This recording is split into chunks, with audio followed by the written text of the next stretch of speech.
ಶಾಂತಿ. ತಾರೀಕು 6/1/2026. ಪ್ರಾತಃ ಮುರಳಿ. ಮಧುರ ಮಕ್ಕಳೇ, ಪ್ರಭಾ ತಂದೆಯು ಶಿವ ತಂದೆಯ ರಥವಾಗಿದ್ದಾರೆ. ಇಬ್ಬರ ಪಾತ್ರವೂ ಒಟ್ಟಿಗೆ ನಡೆಯುತ್ತದೆ. ಇದರಲ್ಲಿ ಸ್ವಲ್ಪವೂ ಸಂಶಯ ಬರಬಾರದು. ಪ್ರಶ್ನೆ: ಮನುಷ್ಯರು ದುಃಖಗಳಿಂದ ಮುಕ್ತರಾಗಲು ಯಾವ ಯುಕ್ತಿಯನ್ನು ರಚಿಸುತ್ತಾರೆ? ಅದಕ್ಕೆ ಮಹಾಪಾಪವೆಂದು ಹೇಳಲಾಗುತ್ತದೆ. ಉತ್ತರ: ಮನುಷ್ಯರು ಯಾವಾಗ ದುಃಖಿಯಾಗುವರೋ ಆಗ ಸ್ವಯಂವನ್ನು ಸಮಾಪ್ತಿ ಮಾಡಿಕೊಳ್ಳಲು ಅನೇಕ ಉಪಾಯಗಳನ್ನು ರಚಿಸುತ್ತಾರೆ. ಜೀವಘಾತ ಮಾಡಿಕೊಳ್ಳಲು ಯೋಚಿಸುತ್ತಾರೆ. ಇದರಿಂದ ನಾವು ದುಃಖದಿಂದ ಮುಕ್ತರಾಗಿ ಬಿಡುತ್ತೇವೆಂದು ತಿಳಿಯುತ್ತಾರೆ. ಆದರೆ ಇದರಂತಹ ಮಹಾಪಾಪ ಮತ್ಯಾವುದೂ ಇಲ್ಲ. ಅವರು ಇನ್ನೂ ದುಃಖದಲ್ಲಿ ಸಿಕ್ಕಿ ಹಾಕಿಕೊಳ್ಳುತ್ತಾರೆ. ಇದು ಅಪಾರ ದುಃಖದ ಪ್ರಪಂಚವಾಗಿದೆ. ಓಂ ಶಾಂತಿ. ಮಕ್ಕಳೊಂದಿಗೆ ತಂದೆಯು ಕೇಳುತ್ತಾರೆ, ಅರ್ಥಾತ್ ಆತ್ಮನೊಂದಿಗೆ ಪರಮಾತ್ಮನು ಕೇಳುತ್ತಾರೆ. ಇದಂತೂ ನಿಮಗೆ ತಿಳಿದಿದೆ, ನಾವು ಪರಮಪಿತ ಪರಮಾತ್ಮನ ಸಮ್ಮುಖದಲ್ಲಿ ಕುಳಿತಿದ್ದೇವೆ. ಅವರಿಗೆ ತಮ್ಮ ರಥವಂತೂ ಇಲ್ಲ. ಇದಂತೂ ನಿಶ್ಚಯವಿದೆ ಅಲ್ಲವೇ? ಈ ಭ್ರುಕುಟಿಯ ಮಧ್ಯೆಯಲ್ಲಿ ತಂದೆಯ ನಿವಾಸ ಸ್ಥಾನವಾಗಿದೆ. ಸ್ವಯಂ ತಂದೆಯೇ ಹೇಳುತ್ತಾರೆ, ಇವರ ಭ್ರುಕುಟಿಯ ಮಧ್ಯದಲ್ಲಿ ಕುಳಿತುಕೊಳ್ಳುತ್ತೇನೆ, ಈ ಶರೀರವನ್ನು ಆಧಾರವಾಗಿ ತೆಗೆದುಕೊಳ್ಳುತ್ತೇನೆ. ಆತ್ಮವು ಭ್ರುಕುಟಿಯ ಮಧ್ಯದಲ್ಲಿದೆ ಅಂದಾಗ ತಂದೆಯು ಅಲ್ಲಿಯೇ ಕುಳಿತುಕೊಳ್ಳುತ್ತಾರೆ. ಬ್ರಹ್ಮನಿದ್ದರೆ ಶಿವ ತಂದೆಯೇ ಇರುತ್ತಾರೆ. ಬ್ರಹ್ಮರವರು ಇಲ್ಲವೆಂದರೆ ಶಿವ ತಂದೆಯು ಹೇಗೆ ಮಾತನಾಡುವರು? ಶಿವ ತಂದೆಯನ್ನು ಸದಾ ನೆನಪು ಮಾಡುತ್ತಾ ಬಂದಿರಿ. ಈಗ ನೀವು ಮಕ್ಕಳಿಗೆ ತಿಳಿದಿದೆ, ನಾವು ತಂದೆಯ ಬಳಿ ಇಲ್ಲಿ ಕುಳಿತಿದ್ದೇವೆ. ಶಿವ ತಂದೆಯು ಮೇಲಿದ್ದಾರೆ ಎಂದಲ್ಲ, ಅವರ ಪ್ರತಿಮೆಯನ್ನು ಇಲ್ಲಿ ಪೂಜಿಸಲಾಗುತ್ತದೆ. ಇವು ಬಹಳ ತಿಳಿದುಕೊಳ್ಳುವ ಮಾತುಗಳಾಗಿವೆ. ನಿಮಗೆ ಗೊತ್ತಿದೆ, ತಂದೆಯು ಜ್ಞಾನ ಸಾಗರನಾಗಿದ್ದಾರೆ. ಜ್ಞಾನವನ್ನು ಎಲ್ಲಿಂದ ತಿಳಿಸುತ್ತಾರೆ? ಮೇಲಿಂದ ತಿಳಿಸುವರೆ? ತಂದೆಯು ಕೆಳಗೆ ಬಂದಿದ್ದಾರೆ. ಬ್ರಹ್ಮರವರ ತನುವಿನಿಂದ ತಿಳಿಸುತ್ತಾರೆ. ನಾವು ಬ್ರಹ್ಮನನ್ನು ಒಪ್ಪುವುದಿಲ್ಲವೆಂದು ಕೆಲವರು ಹೇಳುತ್ತಾರೆ. ಆದರೆ ಶಿವ ತಂದೆಯು ಬ್ರಹ್ಮರವರ ತನುವಿನ ಮೂಲಕವೇ ಹೇಳುತ್ತಾರೆ, ನನ್ನನ್ನು ನೆನಪು ಮಾಡಿ ಎಂದು. ಇದು ತಿಳುವಳಿಕೆಯ ಮಾತಲ್ಲವೇ? ಆದರೆ ಮಾಯೆಯು ಬಹಳ ಶಕ್ತಿಶಾಲಿಯಾಗಿದೆ. ಒಮ್ಮೆಲೆ ಮುಖವನ್ನು ಹಿಂತಿರುಗಿಸಿ ಬಿಡುತ್ತದೆ. ಶಿವ ತಂದೆಯು ಈಗ ನಿಮ್ಮ ತಲೆಯನ್ನು ಮುಂದಕ್ಕೆ ತಿರುಗಿಸಿದ್ದಾರೆ. ಸಮ್ಮುಖದಲ್ಲಿ ಕುಳಿತಿದ್ದೀರಿ. ಆದರೂ ಸಹ ಈ ಬ್ರಹ್ಮರವರಂತೂ ಏನೂ ಇಲ್ಲ ಎಂದು ಯಾರು ತಿಳಿದುಕೊಳ್ಳುವರೋ ಅವರ ಗತಿ ಏನಾಗುವುದು? ಅಂತಹವರು ದುರ್ಗತಿಯನ್ನು ಹೊಂದುತ್ತಾರೆ. ಅವರಲ್ಲಿ ಸ್ವಲ್ಪವೂ ಜ್ಞಾನವಿಲ್ಲ. ಓ ಗಾಡ್ ಫಾದರ್ ಎಂದು ಮನುಷ್ಯರು ಕರೆಯುತ್ತಾರೆ ಅಂದ ಮೇಲೆ ಆ ಗಾಡ್ ಫಾದರ್ ಹೇಳಿಸಿಕೊಳ್ಳುತ್ತಾರೆಯೇ?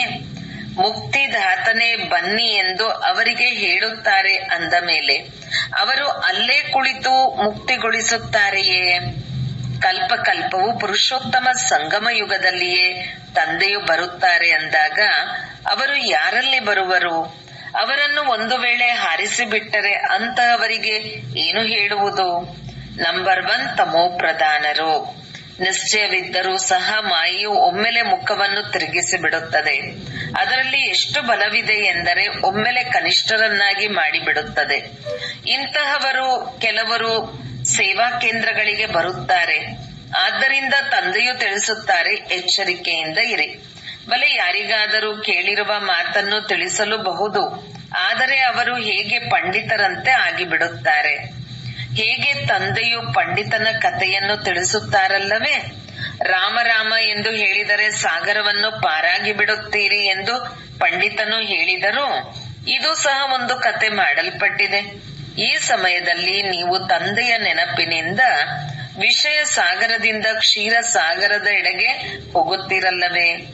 ಅವರು ಭಕ್ತಿ ಮಾರ್ಗದಲ್ಲಿ ಅನೇಕ ಕಥೆಗಳನ್ನು ಬರೆದಿಟ್ಟಿದ್ದಾರೆ. ಈ ರೀತಿಯ ಮಾತುಗಳಂತೂ ಇಲ್ಲ. ಕೇವಲ ಇದೊಂದೇ ಕಥೆಯು ಬರೆಯಲ್ಪಟ್ಟಿದೆ.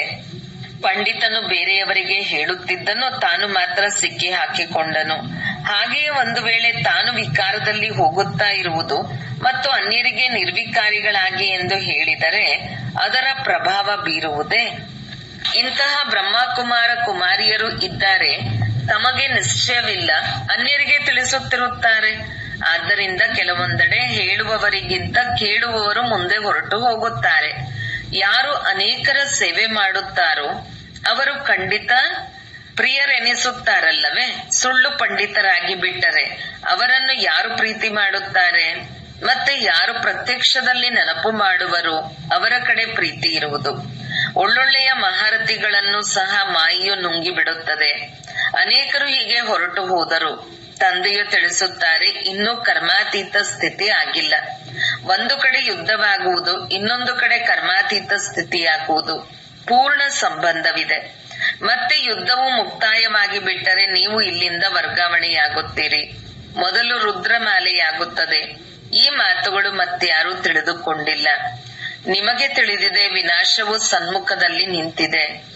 ಈಗ ನೀವು ಇನ್ನೂ ಕಡಿಮೆ ಅಂದಾಜಿನಲ್ಲಿದ್ದೀರಿ. ಅವರು ಮೆಜಾರಿಟಿಯಲ್ಲಿದ್ದಾರೆ ಅಂದಾಗ ನಿಮ್ಮ ಮಾತನ್ನು ಯಾರು ಪಾಲಿಸುವರು? ಯಾವಾಗ ನಿಮ್ಮದು ವೃದ್ಧಿಯಾಗುವುದೋ ಆಗ ನಿಮ್ಮ ಯೋಗ ಬಲದಿಂದ ಅನೇಕರು ಆಕರ್ಷಿತರಾಗಿ ಬರುತ್ತಾರೆ. ಎಷ್ಟು ನಿಮ್ಮಿಂದ ತುಕ್ಕು ಬಿಡುತ್ತಾ ಹೋಗುವುದೋ ಅಷ್ಟು ಬಲ ತುಂಬುತ್ತಾ ಹೋಗುವುದು. ತಂದೆಯ ಎಲ್ಲರ ಒಳಹೊಕ್ಕು ನೋಡುತ್ತಾರೆಂದಲ್ಲ, ಇಲ್ಲಿ ಬಂದು ಎಲ್ಲರನ್ನೂ ನೋಡುತ್ತಾರೆ. ಎಲ್ಲರ ಸ್ಥಿತಿಗಳನ್ನು ನೋಡಿದಾಗ ತಂದೆಗೆ ಅರ್ಥವಾಗುತ್ತದೆ. ತಂದೆಯು ಮಕ್ಕಳ ಸ್ಥಿತಿಯ ಬಗ್ಗೆ ಅರಿತುಕೊಳ್ಳುವುದಿಲ್ಲವೇ? ಎಲ್ಲವೂ ಅರ್ಥವಾಗುತ್ತದೆ. ಇದರಲ್ಲಿ ಅಂತರ್ಯಾಮಿಯ ಯಾವುದೇ ಮಾತಿಲ್ಲ. ಈಗಿನ್ನೂ ಕರ್ಮಾತೀತ ಸ್ಥಿತಿಯಾಗಿಲ್ಲ.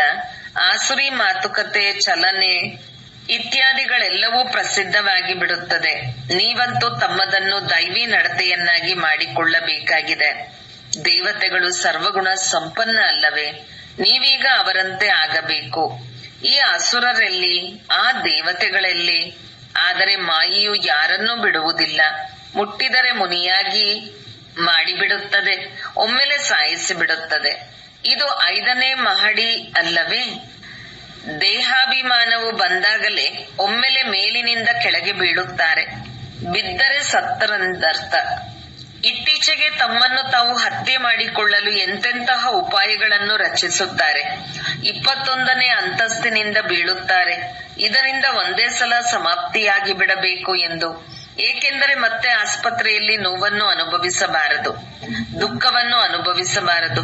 5ನೇ ಅಂತಸ್ತಿನಿಂದ ಬಿದ್ದ ಮೇಲೆ ಒಂದು ವೇಳೆ ಪ್ರಾಣ ಹೋಗದೇ ಇದ್ದರೆ ಎಷ್ಟೊಂದು ದುಃಖವನ್ನು ಅನುಭವಿಸುತ್ತಾ ಇರುತ್ತಾರೆ. ಕೆಲವರು ತಮಗೆ ಬೆಂಕಿಯನ್ನು ಇಟ್ಟುಕೊಳ್ಳುತ್ತಾರೆ. ಒಂದು ವೇಳೆ ಅವರನ್ನು ಯಾರಾದರೂ ರಕ್ಷಿಸುತ್ತಾರೆಂದರೆ ಮತ್ತೆ ಅವರಿಗೆ ಎಷ್ಟೊಂದು ದುಃಖವನ್ನು ಸಹನೆ ಮಾಡಬೇಕಾಗುತ್ತದೆ. ಒಂದು ವೇಳೆ ಸುಟ್ಟು ಹೋದರೆ ಆತ್ಮವಂತೂ ಹೊರಟು ಹೋಗುತ್ತದೆ ಅಲ್ಲವೇ? ಆದ್ದರಿಂದ ಜೀವಘಾತ ಮಾಡಿಕೊಳ್ಳುತ್ತಾರೆ, ಶರೀರವನ್ನು ಸಮಾಪ್ತಿ ಮಾಡಿಕೊಳ್ಳುತ್ತಾರೆ.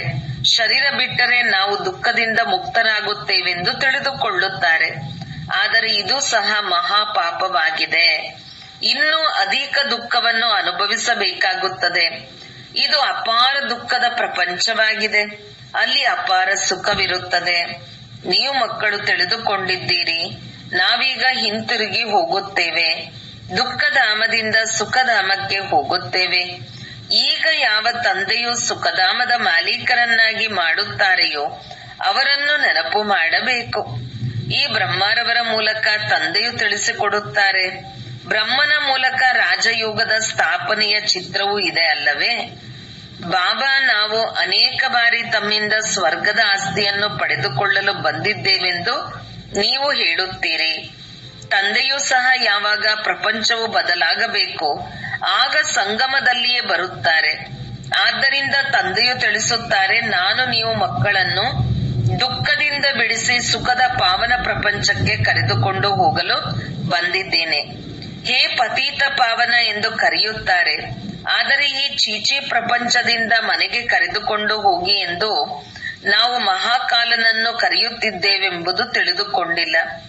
ಅವಶ್ಯಕವಾಗಿ ತಂದೆಯು ಬರುವರು, ನಾವು ಸಾಯುತ್ತೇವೆ. ಆಗ ಶಾಂತಿ ಸ್ಥಾಪನೆಯಾಗುತ್ತದೆ ಅಲ್ಲವೇ? ಶಾಂತಿ ಬೇಕು, ಶಾಂತಿ ಬೇಕು ಎಂದು ಹೇಳುತ್ತಿರುತ್ತಾರೆ. ಶಾಂತಿಯಂತೂ ಪರಮಧಾಮದಲ್ಲಿರುತ್ತದೆ.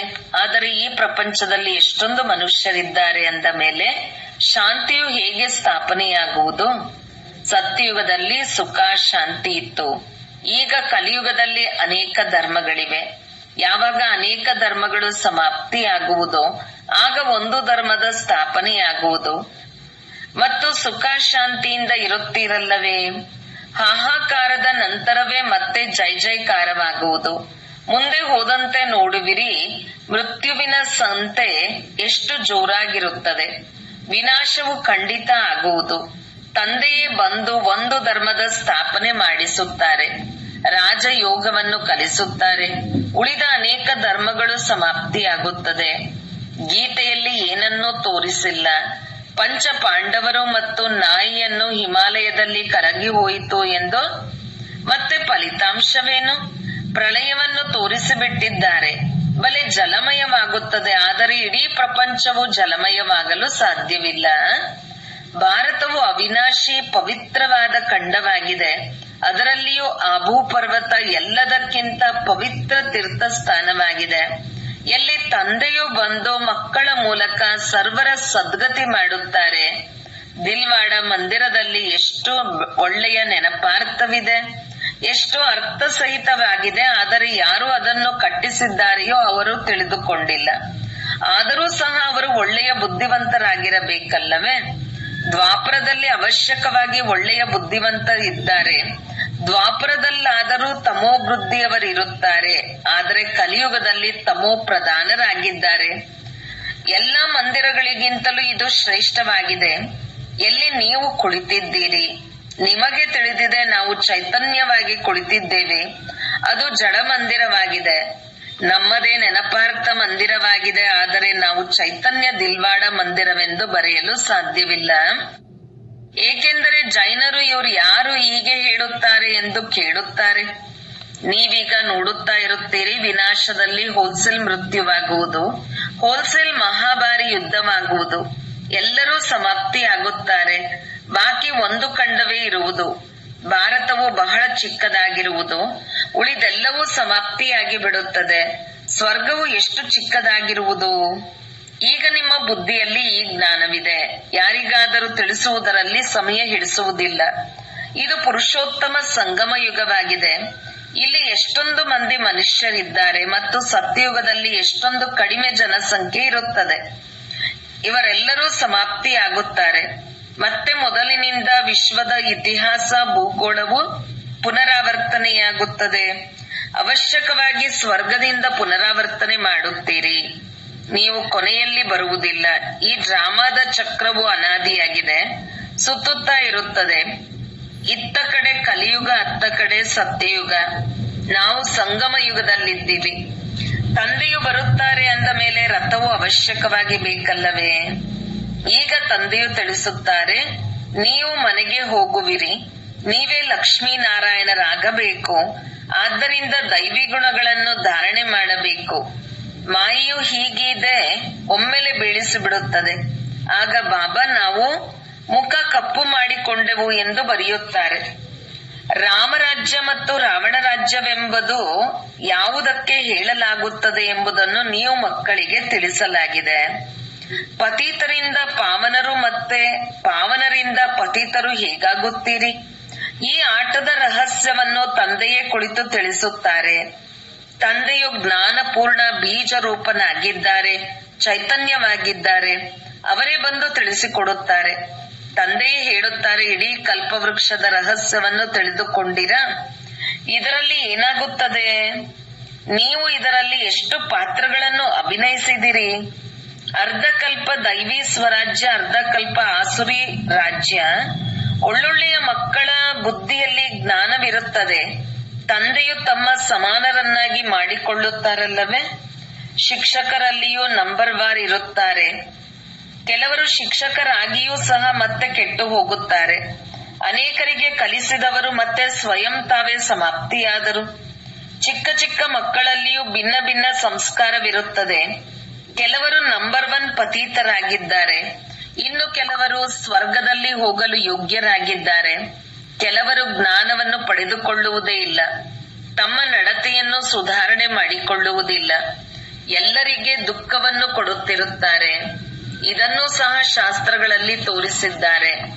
ಅಸುರರು ಬಂದು ಗೊತ್ತಿಲ್ಲವೆಂದು ಕುಳಿತು ಬಿಟ್ಟಿದ್ದರು. ಅಂದರೆ ಅಸುರರಾಗಿ ಎಷ್ಟೊಂದು ತೊಂದರೆ ಕೊಡುತ್ತಾರೆ. ಇದೆಲ್ಲವೂ ನಡೆಯುತ್ತದೆ. ಸ್ವರ್ಗದ ಸ್ಥಾಪನೆ ಮಾಡಲು ಶ್ರೇಷ್ಠಾತಿ ಶ್ರೇಷ್ಠ ತಂದೆಯೇ ಬರಬೇಕಾಗುತ್ತದೆ. ಮಾಯೆಯು ಬಹಳ ಪ್ರಬಲವಾಗಿದೆ. ದಾನವನ್ನು ಕೊಡುತ್ತಾರೆ, ಆದರೂ ಮಾಯೆಯು ಬುದ್ಧಿಯನ್ನು ತಿರುಗಿಸಿ ಬಿಡುತ್ತದೆ. ಅರ್ಧಂಬರ್ಧ ಇರುವವರನ್ನೇ ಮಾಯೆಯು ಖಂಡಿತ ತಿಂದು ಹಾಕುತ್ತದೆ. ಆದ್ದರಿಂದಲೇ ಮಾಯೆಯನ್ನು ಶಕ್ತಿಶಾಲಿ ಎಂದು ಹೇಳುತ್ತಾರೆ. ಅರ್ಧಕಲ್ಪ ಮಾಯೆಯು ರಾಜ್ಯ ಮಾಡುತ್ತದೆ ಅಂದ ಮೇಲೆ ಅವಶ್ಯಕವಾಗಿ ಅಷ್ಟು ಶಕ್ತಿಶಾಲಿಯಾಗಿರಬೇಕಲ್ಲವೇ? ಮಾಯೆಯಿಂದ ಸೋಲುವವರ ಗತಿ ಏನಾಗಿ ಬಿಡುತ್ತದೆ? ಒಳ್ಳೆಯದು, ಮಧುರ, ಅತಿ ಮಧುರ ಆಗಲಿ ಹೋಗಿ ಮರಳಿ ಸಿಕ್ಕಿರುವ ಮಕ್ಕಳ ಪ್ರತಿ ಮಾತಪಿತಾ ಬಾಪ್ದಾದರವರ ನೆನಪು, ಪ್ರೀತಿ ಹಾಗೂ ಸುಪ್ರಭಾತ. ಆತ್ಮೀಯ ಮಕ್ಕಳಿಗೆ ಆತ್ಮೀಯ ತಂದೆಯ ನಮಸ್ತೆ. ಧಾರಣೆಗಾಗಿ ಮುಖ್ಯ ಸಾರ. 1. ಎಂದೂ ಸಹ ಮುಟ್ಟಿದರೆ ಮುನಿಯಾಗಬಾರದು. ದೈವಿ ಗುಣಗಳನ್ನು ಧಾರಣೆ ಮಾಡಿ ತಮ್ಮ ನಡತೆಯನ್ನು ಸುಧಾರಣೆ ಮಾಡಿಕೊಳ್ಳಬೇಕು. 2. ತಂದೆಯ ಪ್ರೀತಿಯನ್ನು ಪಡೆಯಲು ಸೇವೆ ಮಾಡಬೇಕು. ಆದರೆ ಏನನ್ನು ಅನ್ಯರಿಗೆ ತಿಳಿಸುತ್ತೀರೋ ಅದನ್ನು ಸ್ವಯಂ ಧಾರಣೆ ಮಾಡಿಕೊಳ್ಳಬೇಕು. ಕರ್ಮಾತೀತ ಸ್ಥಿತಿಯಲ್ಲಿ ಹೋಗುವ ಸಂಪೂರ್ಣ ಪುರುಷಾರ್ಥ ಮಾಡಬೇಕು.